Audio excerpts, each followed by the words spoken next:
Good morning. It is Sunday, 11:30 a.m. and that means it is time for First Chapter Fun. I'm going to move over slightly. There we go. Facebook is playing funny gremlins with me. So when I try and change, hold on, I'm going to move this slightly. When I try and change a setting, I look all green on Facebook, so I don't know. I'm just going to change it back for now. Okay, there we are. So it's actually back to front on Facebook. So very strange. Anyway, I'm here. The setting on Facebook is back to front, but we're just going to have to deal with that, so we'll be all right. Thank you very much for joining me again for another episode of First Chapter Fun. This is episode 48. Good grief, this is crazy, and it's Sunday morning. I woke up this morning, I thought it was about 9 o'clock and it wasn't, it was 7:15. So I got up and I went out for a nice long walk, which was lovely because it's beautiful weather here. So how's everyone doing? How was your week? I hope everyone's okay. I hope you're coping. I hope you've had a great weekend so far. And thank you for joining me once again. So we have, let me see, on Facebook. Oh, is Facebook doing funny stuff again? No, Facebook is working. We have Dale, we have Tracy, we have Glennie, and down on Instagram we have Anita. If you missed Anita's episode yesterday, that was Glennie just said green looks wicked. Make me look like the witch from the Wizard of Oz. Anyway, that's very funny. So yesterday I read from Anita's book, Secret Lives of Mothers and Daughters, which is just gorgeous. So if you missed that episode, not now, but once we're done, it's posted both to my Instagram feed and my Facebook page as well. So you'll be able to go and listen to the first chapter of her book. So here we have Jean, we have Sharon. I read for Sharon as well. We have Jennifer Jumba, my wonderful librarian. We have Noelle. We have Hank, of course. Morning, Hank. We have Lisa. Lots and lots of people who've already joined. This is wonderful. I'm very excited to talk to you or tell you about today's book. As I mentioned yesterday, this is actually the first male author that I have on First Chapter Fun. I don't know why that is. It's just worked out that way. So it's Mike Chen's A Beginning at the End. Now, I have a couple of things to tell you about Mike and this book. So first of all, we're with the same publisher, with Mira, part of HarperCollins, and we had the same editor, Michelle Mead. And we both had our books come out. Let me see, Mike's first one, Here and Now and Then, which is gorgeous and beautiful, that published early 2019. But we were going through the same process of books coming out and working with our editor and stuff more or less at the same time. And he's just an amazing author. I know it's a slightly different genre than I've been reading. This is the first sci-fi book, but I'm going to get back to that. I know there's some people who shy away from sci-fi, but when I tell you about these books, I don't think you will. If you're not a sci-fi reader, I think you might become one. So Mike's, let me tell you a little bit about Mike. Let me find my glasses as well. That would be a good thing. Here they are. Noelle just said, yay, Mira. Yes, we love Mira. Mira, great. Okay, so Mike Chen is a lifelong writer, from crafting fan fiction as a child to, quote, somehow getting paid for words as an adult. His debut, Here and Now and Then, this gorgeous, gorgeous book, wonderful, which published in January 2019, was a Goodreads Choice semi-finalist for Best Science Fiction, Entropy magazine and Bookbub's Best Fiction of 2019, and the Nerd Daily's Best Debuts of 2019. So tons of accolades for that book, and with good reason. His second novel, A Beginning at the End, I'll show you that cover again. Here we go, A Beginning at the End. That's it has such brilliant covers. The art team at Mira are just incredible. Look at that, it's just gorgeous. So Beginning at the End followed in January this year, so it's a 2020 book, and received starred reviews from both Booklist and Publishers Weekly. Congratulations, Mike.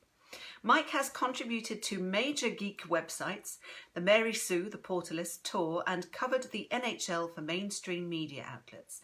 A member of Science Fiction Writers of America and Codex Writers, Mike lives in the Bay Area, where he can be found playing video games and watching Doctor Who with his wife, daughter and rescue animals. You can follow him on Twitter and Instagram, Mike Chen Writer, also on Facebook, and visit mikechenbooks.com. Now, first of all, Mike, I'm going to come over to your house and watch Doctor Who because I'm the only one here who watches it, and I always watched it ever since I was a kid.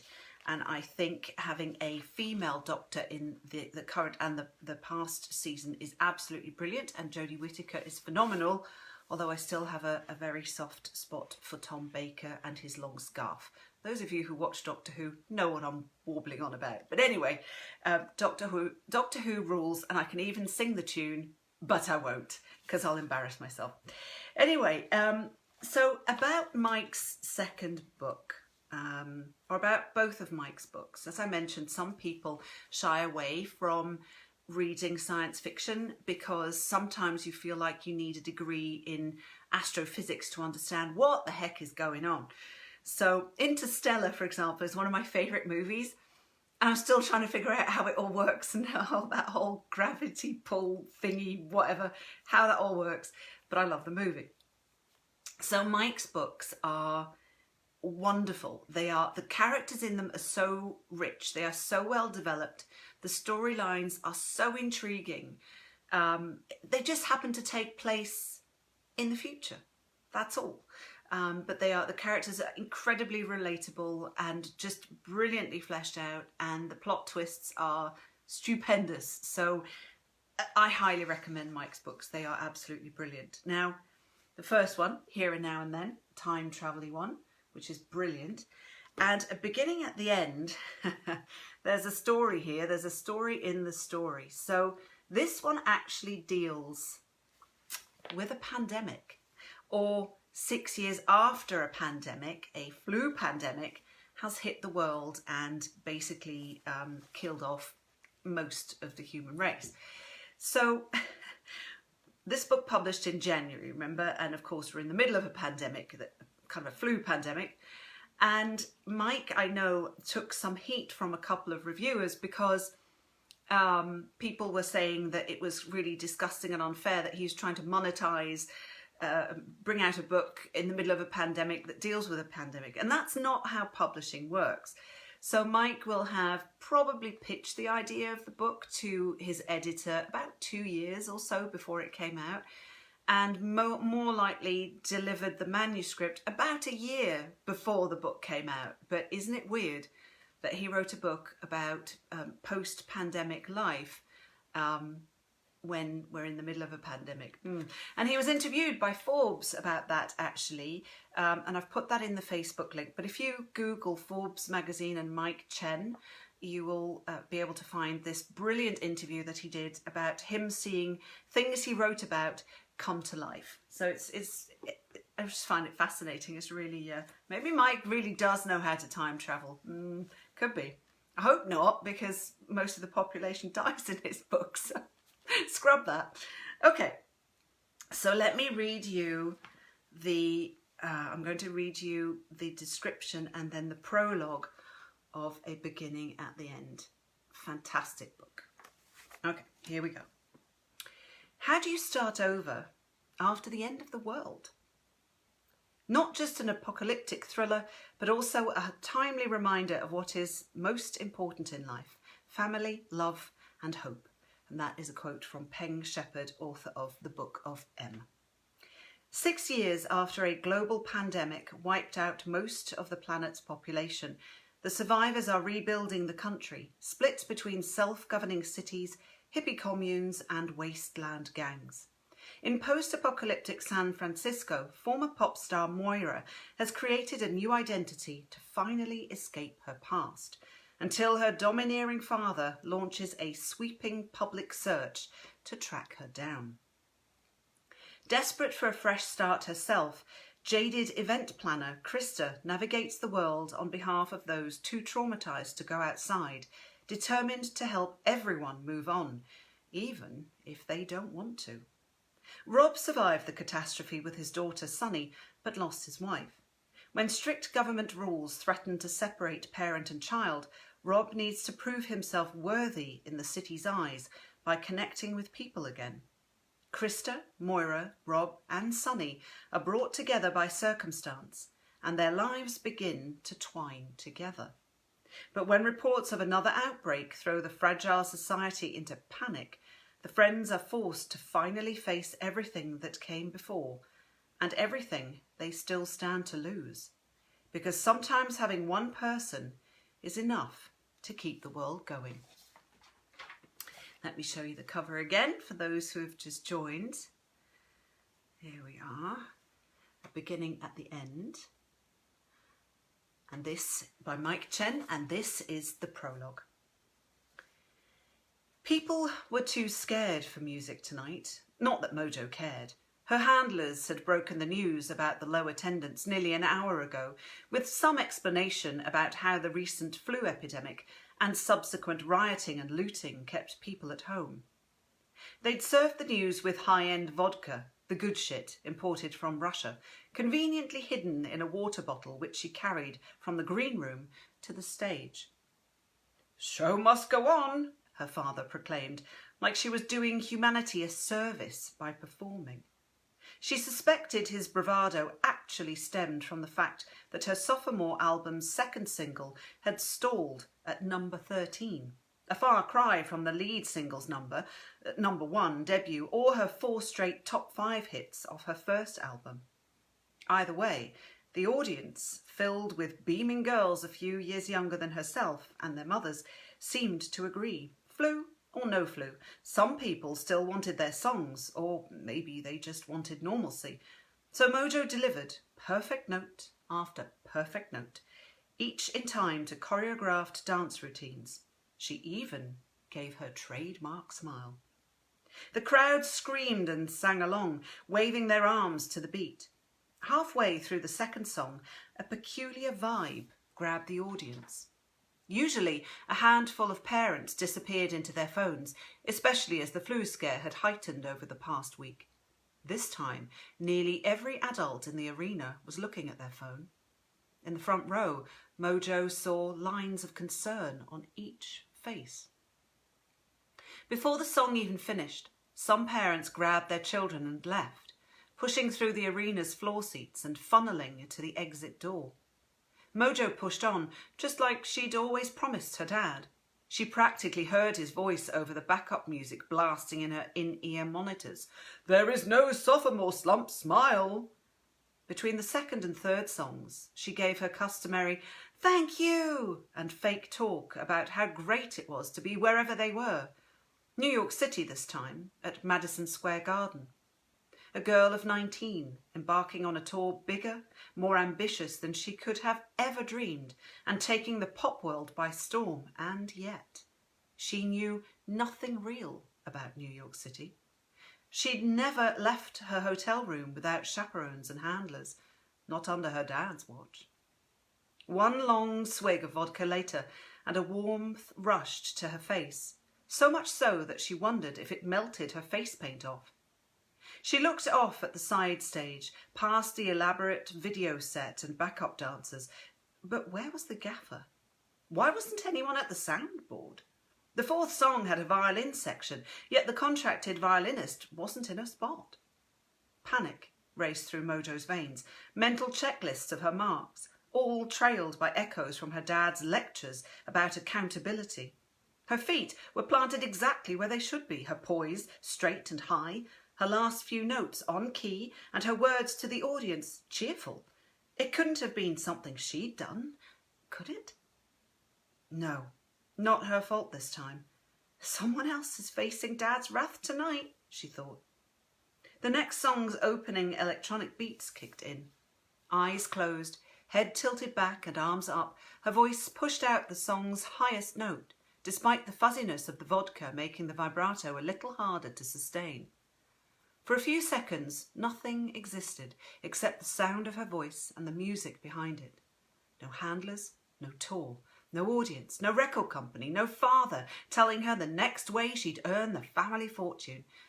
And it almost made the whole thing worth it. Her eyes opened, body coiled for the middle eights dance routine, but the brightness of the house lights threw her off the beat. The drummer and keyboard player stopped, though the pre-recorded backing track continued for a few more seconds before leaving an echo chamber. No applause. No eyes looked Mojo's way, only random yelling and an undecipherable buzzsaw of backstage clamour from her in-ear monitors. She stood, frozen, unable to tell if this was from laced vodka or if it was actually unfolding. People, adults and children, parents and daughters, scrambling to the exits, climbing over chairs and tripping on stairs, ushers pushing back at the masses before some turned and ran as well. Someone grabbed her shoulder and jerked back hard. "We have to go," said the voice behind her. "What's going on?" she asked, allowing the hands to push her toward the stage exit. Stephen, her huge 40-something bodyguard, took her by the arm and helped her down the short staircase to the backstage area. "The flu's spread," he said. "A government quarantine. There's some sort of lockdown on travel. The busing starts tonight. First come, first served. I think everyone's trying to get home or get there. I can't reach your father. Cell phones are jammed up." They worked their way through the concrete hallways and industrial lighting of the backstage area, people crossing in a mad scramble left and right.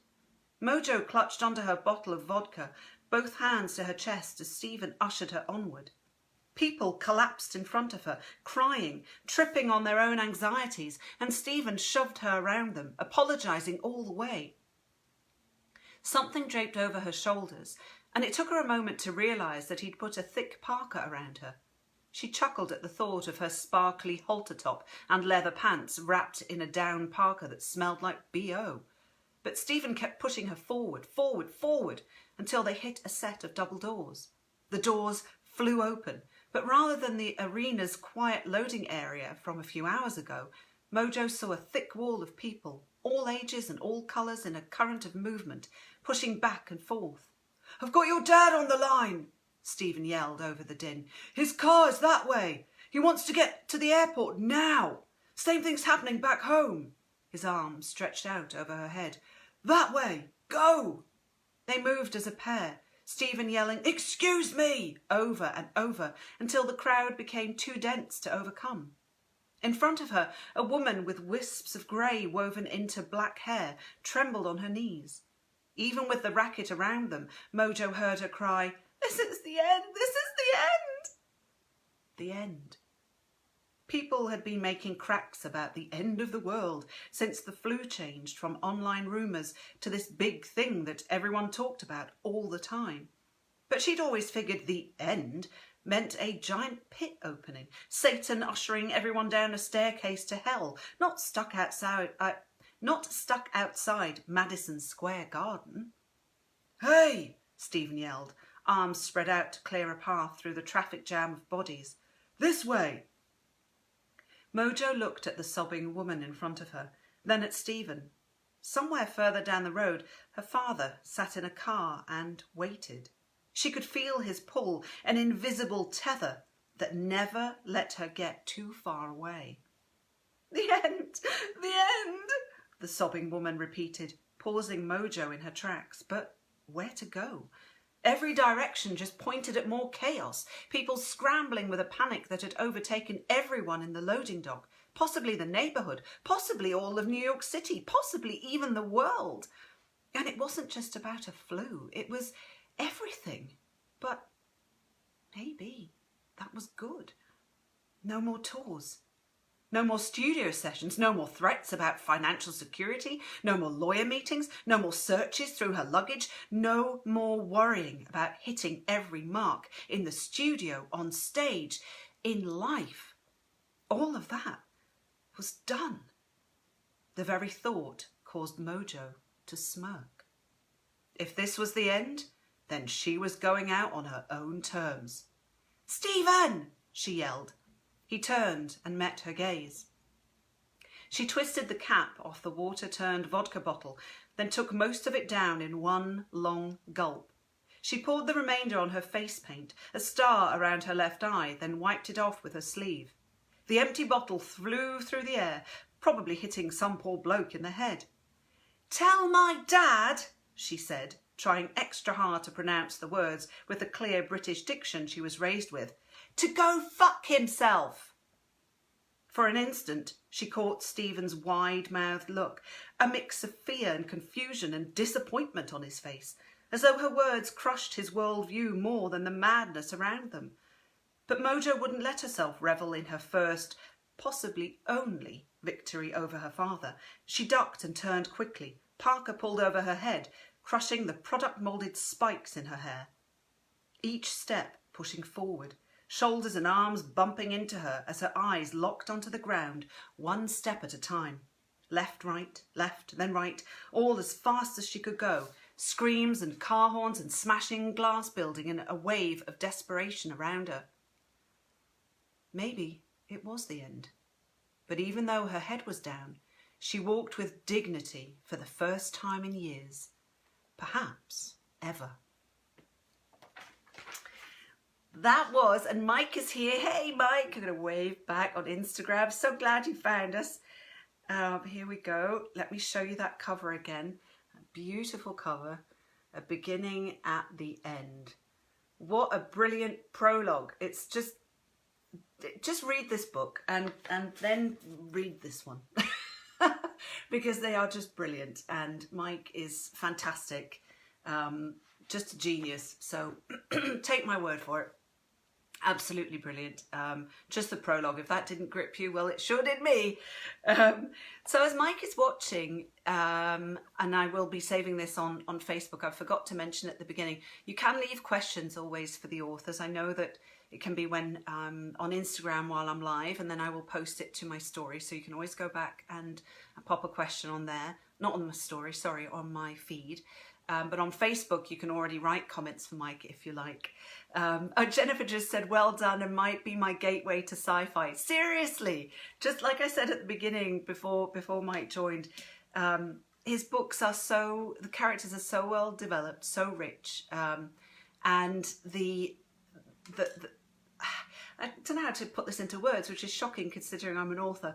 But as I mentioned at the beginning, they are stories that happen to take place in the future, but they're not sci-fi, as I mentioned, where you need a degree in astrophysics, is that right?